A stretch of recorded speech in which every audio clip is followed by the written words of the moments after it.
Hello students, I am Anita. Today we will discuss chapter 6 International Organizations.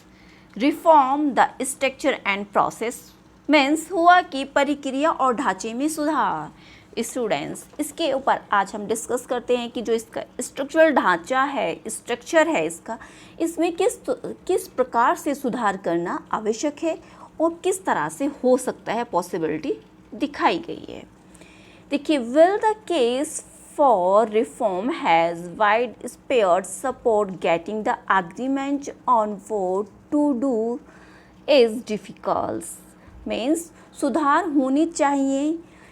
इस सवाल पर बहुत ही व्यापक सहमति तो है, लेकिन सुधार कैसे किया जाए, ये एक बहुत बड़ा मसला या एक समस्या सामने है.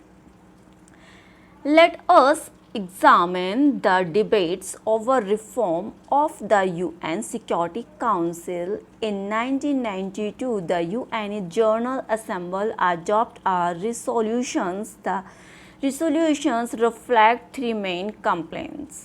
देखिए स्टूडेंट्स, क्या हुआ था, यहाँ जो UN है, इसकी जो एक सिक्योरिटी काउंसिल है, इसमें सुधार पर एक बहस हुई थी. उसमें एक डिस्कशन जो हुआ था उसके ऊपर 1992 में.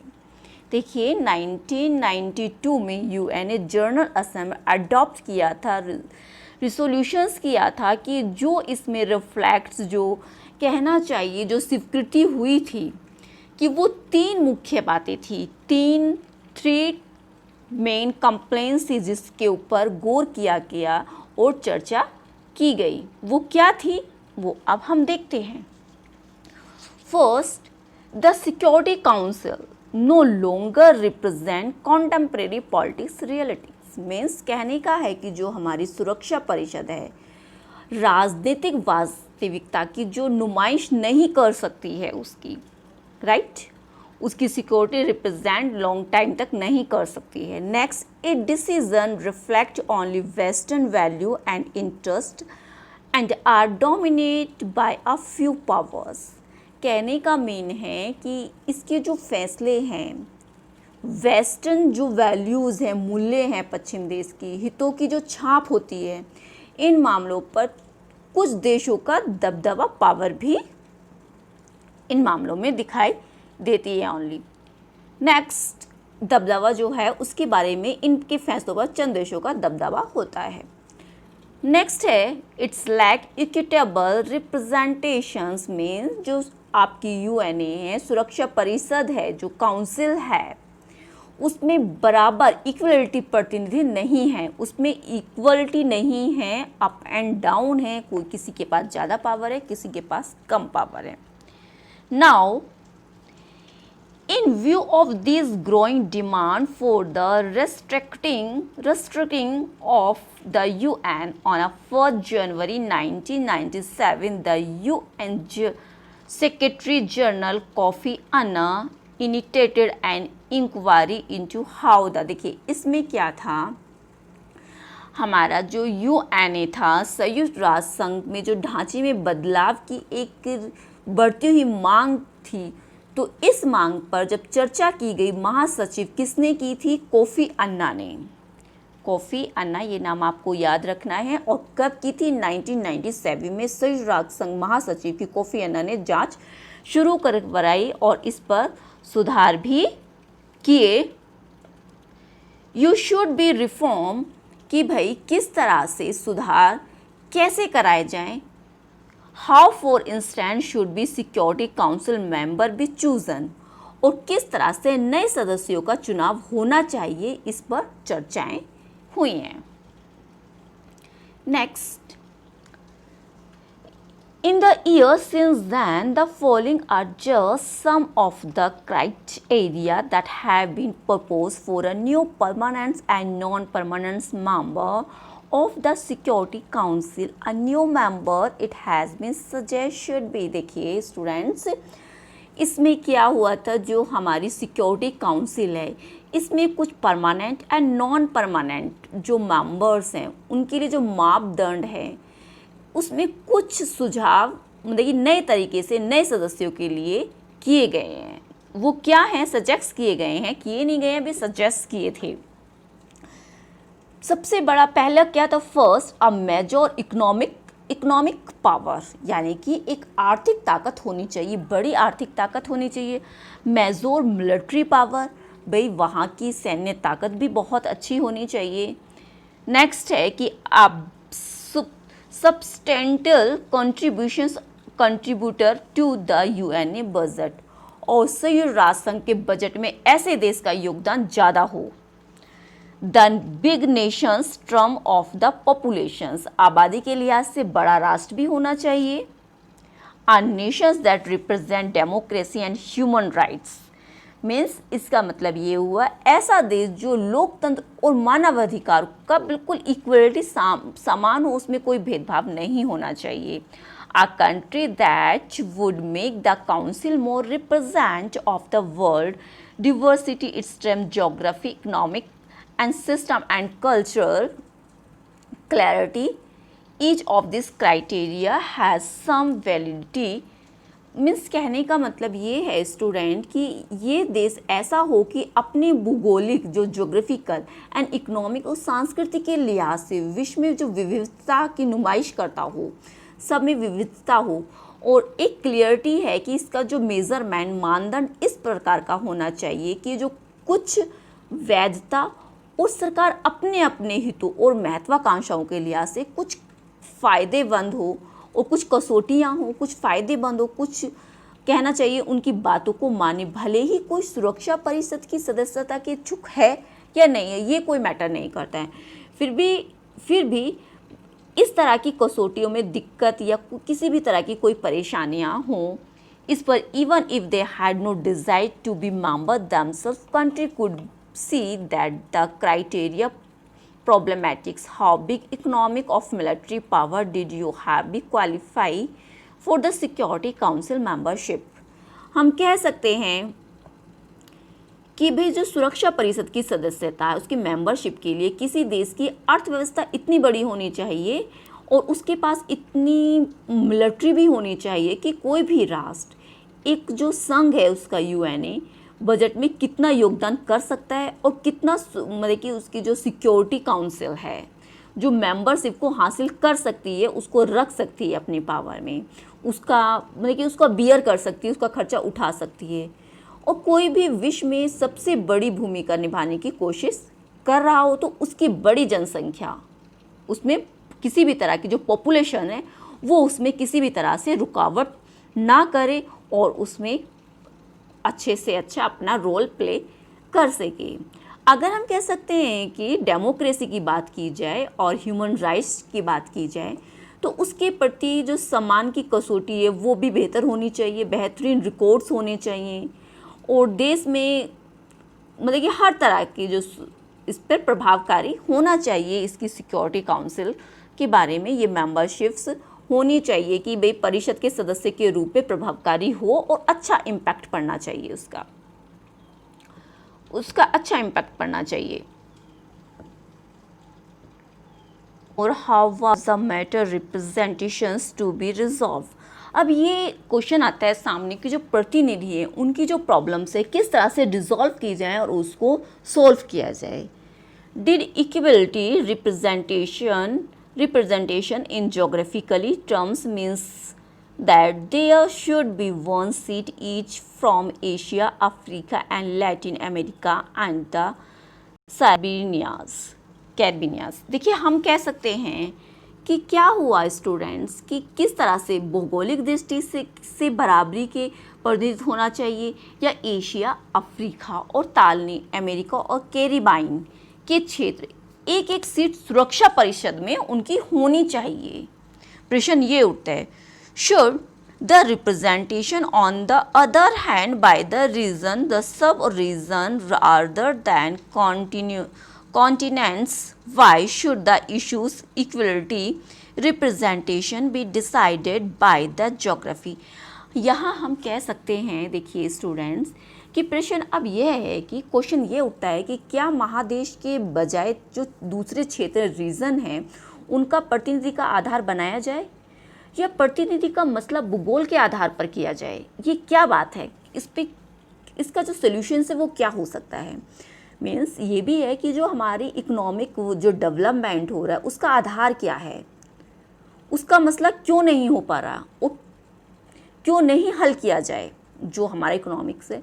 अगर हम ये भी देखें कि इकोनॉमिक डेवलपमेंट को आधार माने और उनकी जो कठिनाई, जो भी डिफ़िकल्टीज़ हैं, जो विकासशील देश में विकास की अलग अलग सीढ़ियों पर खड़े हैं, तो उसमें जो हमारा कल्चरल है, कल्चरल क्या करे, उसमें जो हमारा कल्चर उसमें वो क्या कर सकता है, उसके क्वेश्चंस हैं सारे। देखिए क्या जो अलग अलग जो कल्चर हैं, डिवर्सिटी है, जो सभ्यता है हमारी, उसको ज़्यादा सुदृढ़ ढंग से किस प्रकार से प्रतिनिधि दिया जाए और किस प्रकार से उसको मेंबर जोग्राफिकली उसको किस प्रकार से प्रतिनिधि दिया जाना चाहिए, इस बात के ऊपर ये चर्चा होती है कि भाई किस, और कोई भी सभ्यता या संस्कृति है हमारी, एनी कोई भी cultures member develop word even the difficulties developing more concepts countries many different level development, कि हर कंट्री का अलग अलग लेवल का डेवलपमेंट होता है।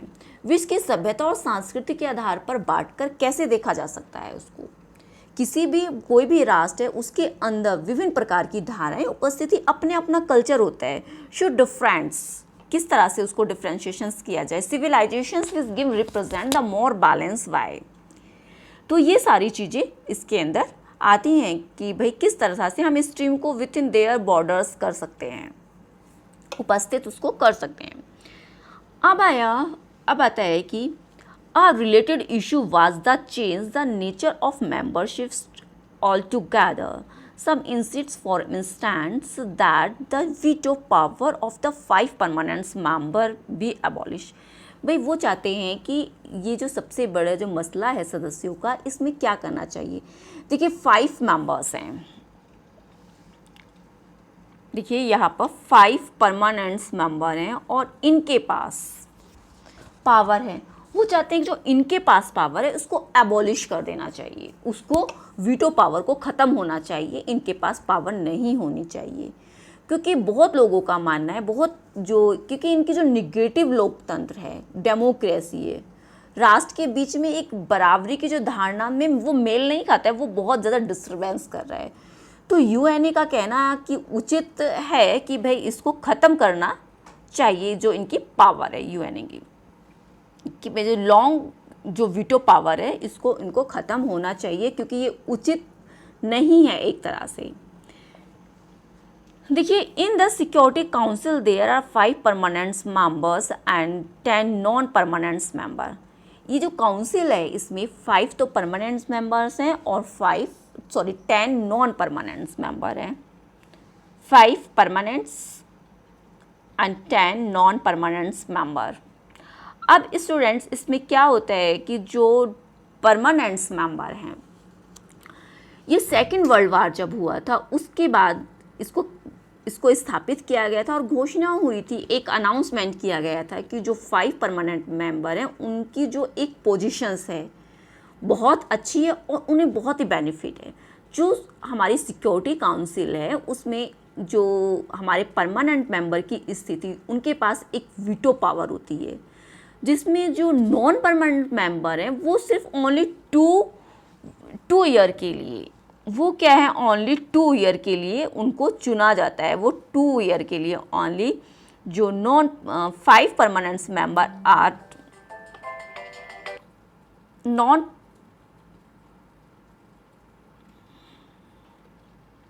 सिर्फ ओनली 2 ईयर के लिए सेलेक्ट होते हैं and give after the period newly elected member. और उसके बाद क्या होता है फिर और दूसरे न्यूली मेंबर्स इलेक्ट किए जाते हैं। A country can not be री elected immediately after completing a term of 2 year के लिए, और इनका टर्म सिर्फ ओनली 2 ईयर के लिए होता है और वो दोबारा इस पर चुन के नहीं आ सकते हैं, दोबारा वो वर्क नहीं कर सकते। बट उनका जो सिलेक्शंस होता है ना, कहने का मतलब है जो इनका अस्थायी सदस्यों का जो नॉन परमानेंट मेंबर है, इनका जो सिलेक्शंस होता है वो किस बेस पर होता है कि वो तब तक निर्वाचन जब होता है तो विश्व के सभी जितने भी मेंबर्स होते हैं रिप्रेजेंट वो कॉन्टिनेंट को ऑफ द वर्ल्ड, पूरे उसका प्रतिनिधित्व हो सके, इस तरह से इसको किया जाता है। Now the most important of the non permanent member do not have a veto power. कहने का मतलब है कि जो सबसे महत्वपूर्ण बात ये है कि जो अस्थायी मेंबर होते हैं इनके पास कोई वीटो पावर नहीं होती है। इनका जो सिक्योरिटी काउंसिल का जो फैसला, जो मतदान होता है, जो इलेक्शंस होते हैं, हर सदस्य को, हर मेंबर को उसका अधिकार होता है। परंतु जो स्थायी मेंबर होते हैं उनमें कोई भी अपना मतलब कि वोट का प्रयोग निषेधात्मक या निगेटिव रूप में उसका प्रयोग कर सकता है, उसके पास पावर होती है, परंतु नॉन परमानेंट के पास नहीं होती है। इसी तरह से किसी भी फैसले पर ये कह सकते हैं कि ये रोक लगा सकता है। अगर परमानेंट मेंबर नहीं चाहते हैं तो किसी भी वर्क को ये रोक सकते हैं और उस पर अपना फैसला सुना सकते हैं और उस डिसीजन को चेंज कर सकते हैं। इनके पास इतनी पावर होती है। और जो नॉन परमानेंट मेंबर होते हैं, अस्थायी सदस्य, फैसले के पक्ष में मतदान, मतलब कि इनका कोई, भले ही ये अन्य उसके सदस्य मेंबर्स हैं, सभी जो अस्थायी सदस्यों ने उस फैसले पर पक्ष में मतदान किया होगा या नहीं किया होगा। This a negative vote is the vote. देखिए, कहने का मतलब ये है कि जो इसमें जो 5 सदस्यों को, मेंबर्स को जो पावर है वो पावर नहीं होनी चाहिए, इसके ऊपर डिसीजन किया गया चल रहा है। Will there has been a move abolish or modify the veto system, there is also relaxations of the permanent member unlikely to agree such a perform also the world may not be ready for such a radical step then should the cold war is over। कह सकते हैं कि जो एक मुहिम चलाई गई थी, एबॉलिश मुहिम चलाई गई थी, लेकिन इस बात की समझ कि सदस्य में ऐसे सुधार के लिए शायद ही कोई राजी हो। कहते हैं कि जब वार हुआ था,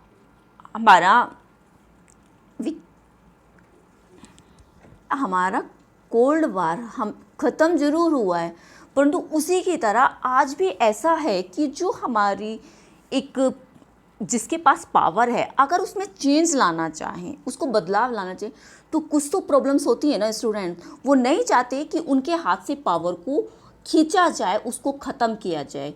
इस बदलाव के लिए लगता है कि ये लोग तैयार नहीं होंगे। जो वीटो उनके पास जो एक खतरा बना हुआ है कि भाई हमारे पास पावर है, अगर वो चली जाएगी तो इन लोगों को क्या खतरा है कि 1945 की तरह, 1945 जैसे 1945 में था, 1945 की ऐसे 1945 की तरह जो एक पावरफुल कंट्री है वो इस यूएनए में अपना इंटरेस्ट ना दिखाएं। वो सोचें कि हमें क्या फ़ायदा है इसमें रह के, हम इससे बाहर निकलें और अपने अनुसार, अपनी रुचि के अनुसार, अपने इंटरेस्ट के अनुसार हम अपना वर्क करें और अपने अकॉर्डिंग आगे बढ़ें। क्यों हम किसी के रेस्ट्रिक्शंस को झेलें और उसके रूल्स को फॉलो करें जब हमारे पास पावर ही नहीं है। तो इस तरह के डर के कारण इसमें अभी भी क्या बहुत ही मुश्किल है संगठन में प्रभावकारी इसको बनाना। इससे जुड़ाव के अनुसार इसमें रुचि, मतलब कि बहुत सारी प्रॉब्लम्स हैं इसमें अभी। इन्वोल्यूशंस बॉडी शुड बी इफेक्टिव। तो कहने का मतलब ये है कि भाई ये कोई ज़रूरी नहीं कि अपनी रुचि के अनुसार वो काम करें। जुड़ाव, उनके जो जुड़ाव है, उनका एक रिलेशंस है जो, वो ख़त्म हो जाएगा अगर उनके पास ये पावर नहीं रहेगी। तो कहने का मतलब है कि अभी इस चेंज के लिए कोई भी रेडी नहीं है और ये चेंज होना भी संभव बहुत मुश्किल से, कुछ भी होता है बहुत ही मुश्किल से होता है। नीचे देखिए, ये आपको पिक्चर दिखाई गई है, ये देखिए, इसमें है कि use of the veto power the permanent member up to 1 June 2018। तो हम देख सकते हैं जो अस्थायी सदस्य द्वारा वीटो पावर का इस्तेमाल 1 जून 2018 में किस तरह से हुआ था, आप इसको इजीली देख सकते हैं। ये फ्रांस में 18%, यूके में 32%, अमेरिका 84%, सोवियत संघ रूस 135। स्टूडेंट्स, ये टॉपिक हमारा फिनिश हुआ है। इसके बाद हमारा नेक्स्ट टॉपिक आएगा, उसके लिए आप रेडी रहिए और इसके ऊपर हम डिस्कशन करेंगे कि इसका नेक्स्ट टॉपिक क्या होगा। आप रेडी रहिए कि नेक्स्ट टॉपिक के लिए हम तैयारी करते रहेंगे और अच्छे से अपना काम करेंगे। वो काम क्या होगा ये हम